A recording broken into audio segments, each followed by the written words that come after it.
Sumut sudah punya 6 laboratorium COVID-19 yang dapat beroperasi. Sembako tak layak konsumsi hambat penyaluran e-warung di Batubara. KPU Nias lanjutkan tahapan pilkada tertunda. Selamat malam pemirsa, selain cuplikan berita tadi, kami juga akan menghadirkan sejumlah informasi menarik lainnya.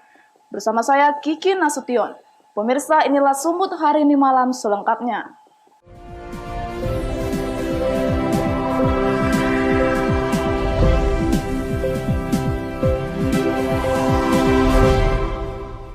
Pemirsa, pemerintah Provinsi Sumatera Utara melalui gugus tugas percepatan penanganan COVID-19 terus berupaya untuk meningkatkan kapasitas pemeriksaan COVID-19. Saat ini sudah ada 6 laboratorium yang dioperasikan untuk memeriksa sampel COVID-19 dengan metode PCR maupun tes cepat molekuler.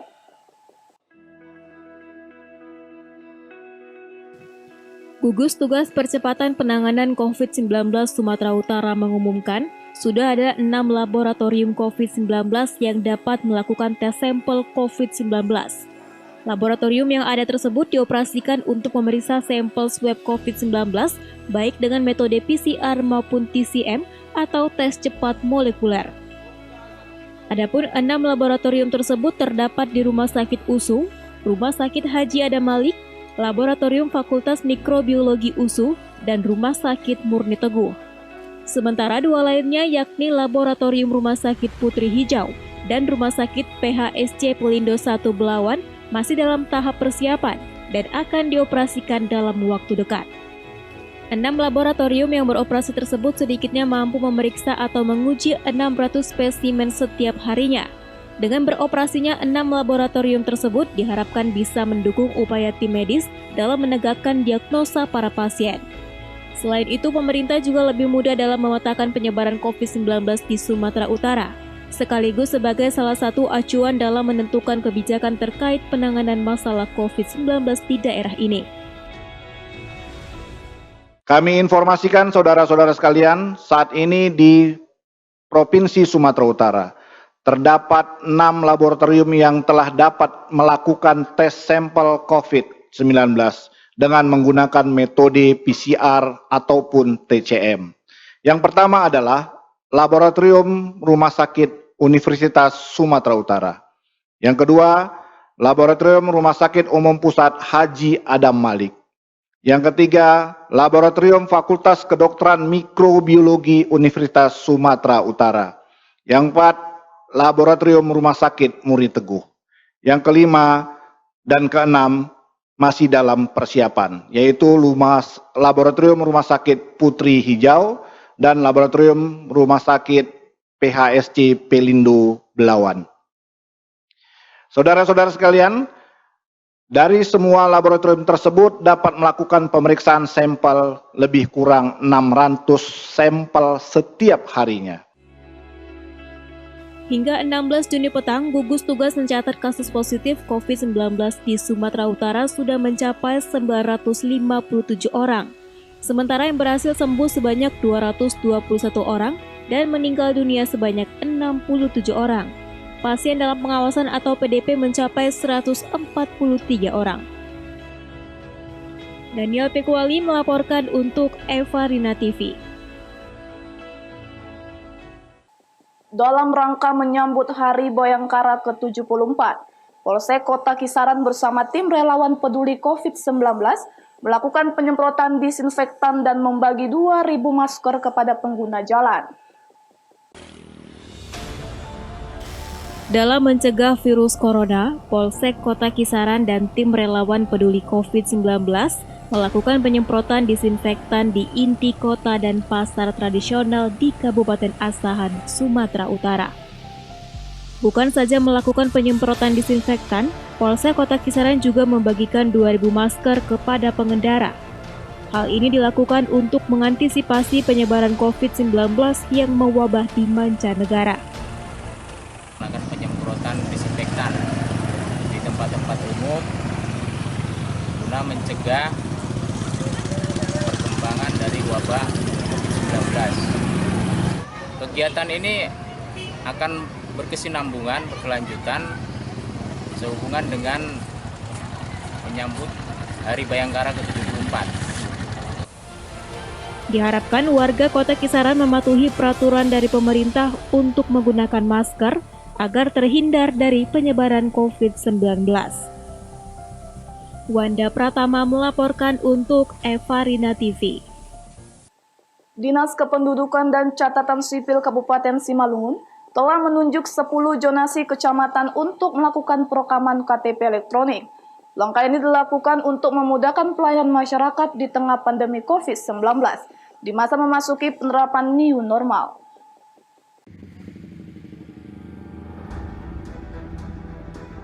Untuk memudahkan pelayanan masyarakat di tengah pandemi COVID-19 di masa memasuki penerapan new normal, Dinas Kependudukan dan Catatan Sipil Kabupaten Simalungun telah menunjuk 10 kecamatan untuk melakukan perekaman KTP elektronik guna meminimalisir kerumunan masyarakat di kantor Disdukcapil.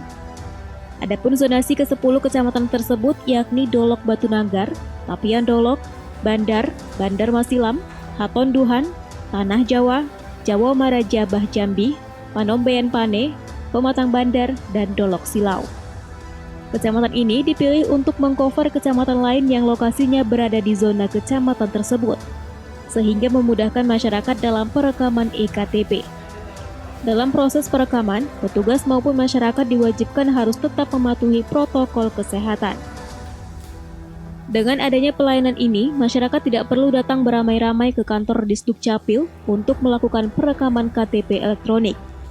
Jika eKTP sudah selesai, Disdukcapil akan mendistribusikannya ke kecamatan-kecamatan.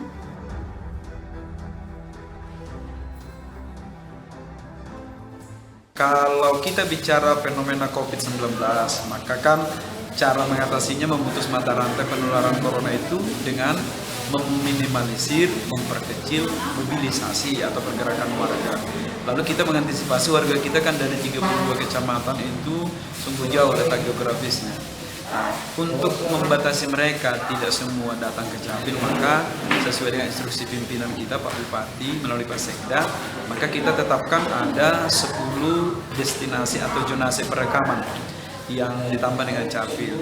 Itu daerah-daerah agar bisa mengcover kecamatan-kecamatan yang jauh.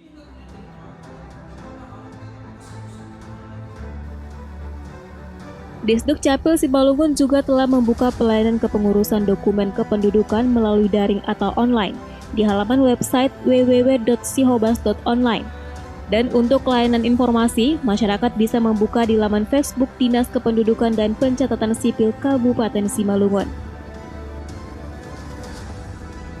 Dosi Simarmata melaporkan untuk Eva Rina TV. Sumut hari ini masih akan kembali sesaat lagi, tetaplah bersama kami.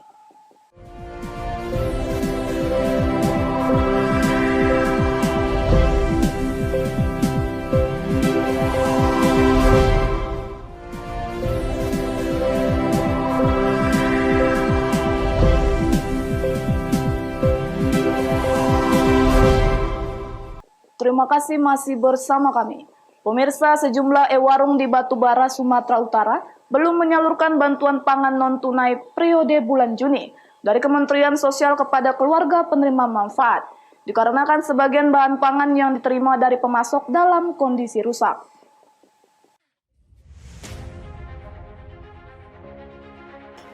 Seperti warung milik Irwanto di Desa Mangkai Lama, Kecamatan 50 Batubara, yang hingga kini belum dapat menyalurkan bantuan pangan non-tunai kepada sekitar 175 keluarga penerima manfaat.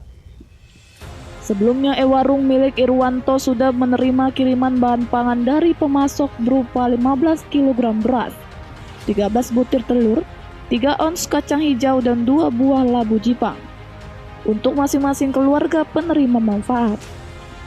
Namun sebagian beras yang diterima dalam kondisi tidak layak konsumsi, sehingga Irwanto enggan menyalurkan bahan pangan tersebut. Irwanto mengatakan, bahan pangan yang tidak layak sudah dikembalikan kepada pihak pemasok untuk diganti. Namun hingga kini penggantinya belum dikirim oleh pemasok. Sementara itu, salah satu keluarga penerima manfaat Ponium berharap bantuan pangan non-tunai dapat segera disalurkan.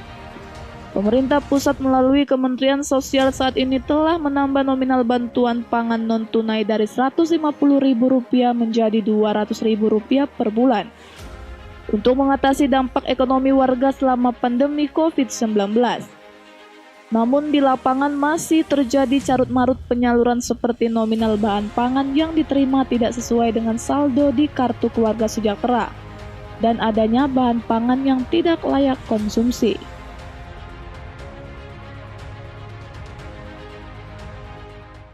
Ya, beras 15 kilo, telur 13 butir, kacang hijau itu setengah kilo Pak. Nah, itu terus cipang 2 biji. Terus Pak, kendalanya Pak dari bahan-bahan ini? Nah, kendalanya berasnya itu kan mantu basah, ada sekitar 152 sak. Udah ditarik balik tapi sampai sekarang belum diganti. Dari Sehingga berapa jumlah seluruhnya Pak? 175 sak itu kan, sehingga sampai sekarang belum ada penyaluran. Dapat ini Bu ya, bantuan BPNT ini Bu ya? Iya Pak. Untuk bulan ini sudah diambil Bu? Belum. Kenapa kok belum Bu? Karena berasnya dikembalikan Pak, busuk katanya. Kurang bagus. Ya kalau harapan saya kalau bisa dipercepat Pak. Taufik melaporkan untuk Evarina TV. Persiapan menuju new normal, Polsek Padang Bolak bersama Koramil 05 Padang dan Kompi Senapan C123 Raja Wali Gunung Tua, serta Satuan Polisi Pamong Praja melaksanakan patroli gabungan ke beberapa tempat fasilitas umum di Kabupaten Padang Lawas Utara. Dalam mendukung program pemerintah terkait gerakan pendisiplinan masyarakat terhadap protokol kesehatan menuju tatanan kehidupan baru, jajaran kepolisian dari Polsek Padang Bolak beserta dari Koramil 05 Padang Bolak dan Kompi Senapan C123 Raja Wali Gunung Tua melaksanakan patroli gabungan ke beberapa tempat fasilitas umum. Sasaran dalam kegiatan patroli gabungan ini yakni ke kantor-kantor perbankan, swalayan, sekolah, dan ke tempat-tempat umum lainnya.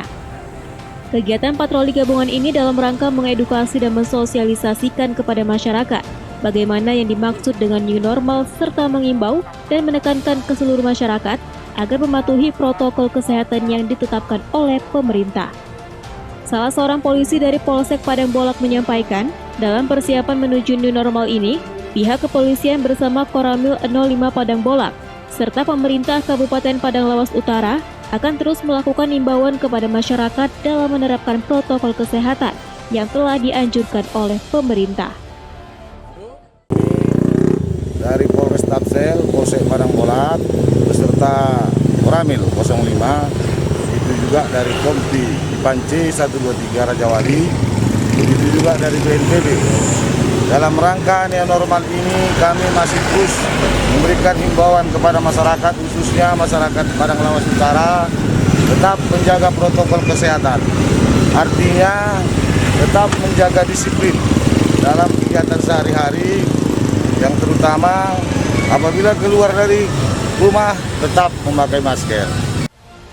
Kegiatan patroli gabungan dilanjutkan dengan sosialisasi dan pembagian masker kepada santri dan santriwati di Pondok Pesantren Darussalam Kampung Banjir, Kecamatan Padang Bolak, Kabupaten Padang Lawas Utara.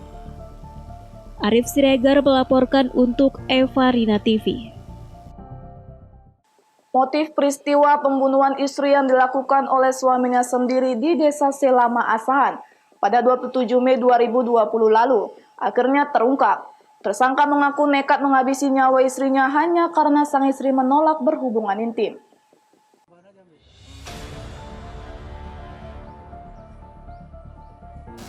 Inilah jasad AWS, seorang istri beranak satu, saat dievakuasi petugas tim identifikasi Polres Asahan dari dalam rumahnya di Desa Selama Asahan, Sumatera Utara, dengan luka robek di bagian leher. Peristiwa tewasnya AWS terjadi pada 27 Mei 2020 lalu. Korban tewas di tangan suaminya sendiri berinisial HI, seorang pengangguran pasca pulang beberapa bulan dari Malaysia. Dari hasil keterangan tersangka dan penyelidikan kepolisian, Terungkap bahwa tragedi berdarah suami istri tersebut dilatar belakangi akibat sang istri sering menolak ajakan berhubungan intim. Selain itu, kini tangan tersangka terpaksa diamputasi setelah melakukan percobaan bunuh diri dengan mengkapak tangan sendiri usai membunuh istrinya. Dari lokasi kejadian, petugas menyita 2 alat bukti yakni kapak dan kasur, di mana korban dihabisi nyawanya saat menidurkan anaknya yang masih balita.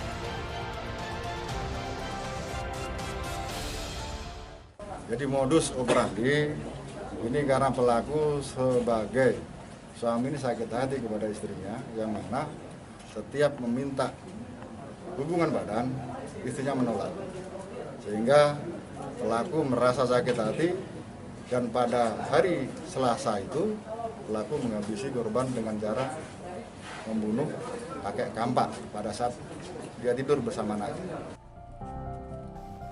Dari hasil penyelidikan, tersangka dengan sengaja dan berencana membunuh istrinya, dan tersangka terancam hukuman 20 tahun kurungan penjara atau hukuman mati. Wanda Pratama melaporkan untuk Eva Rina TV. Sumut hari ini masih akan kembali sesaat lagi, tetaplah bersama kami.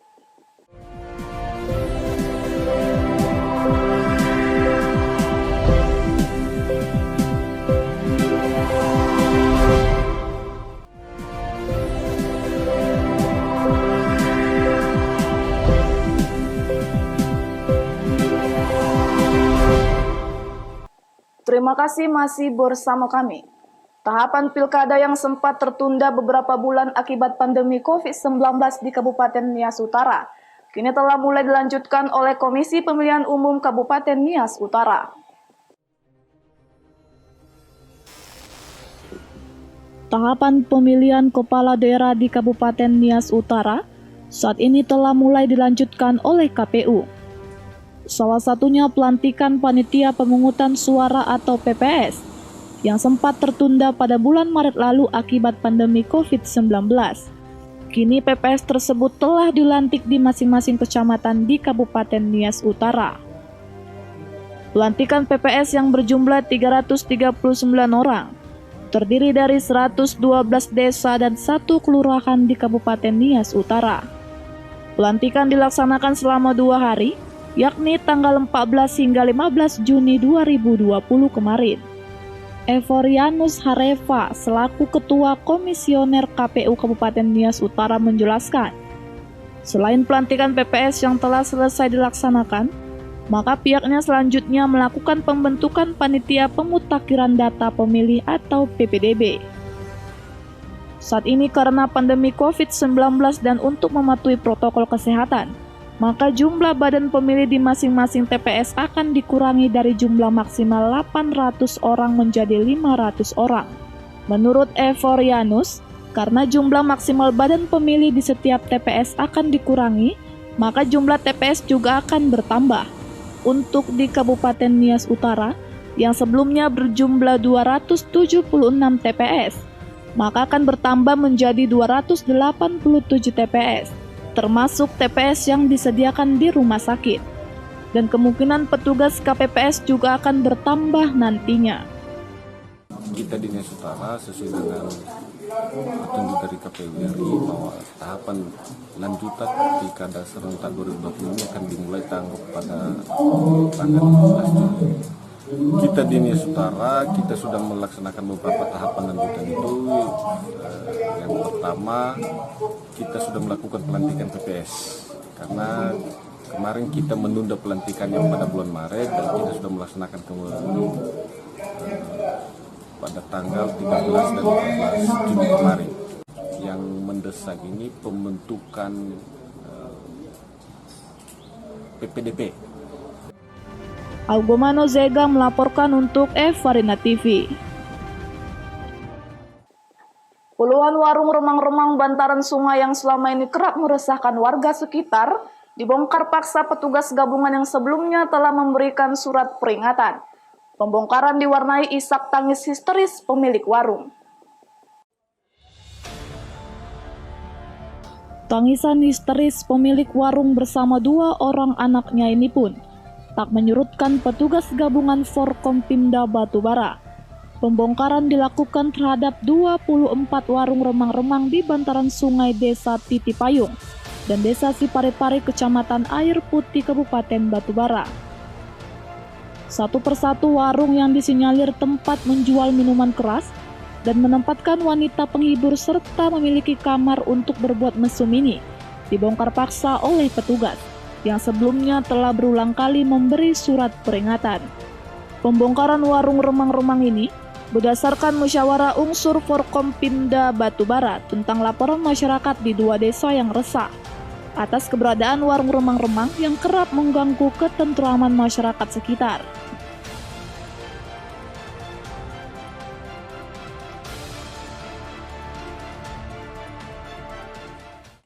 Minuman keras, tua, dan menyiapkan kamar-kamar. Artinya ada prostitusi terselubung gitu, Pak? Ada, Pak. Dan dasar ke masyarakat. Makanya, Pak, masyarakat mengadu kami, ke masyarakat ini resah, Pak. Resah, mengganggu ke masyarakat, terutama pada malam hari, musik tetap hidup pada malam hari sampai pagi. Bahkan ada sini tawuran, kecelakaan, dan kasus berhubungan dengan perkosaan.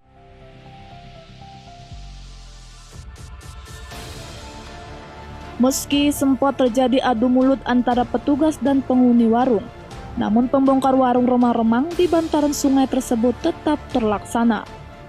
Taufik melaporkan untuk Evarina TV.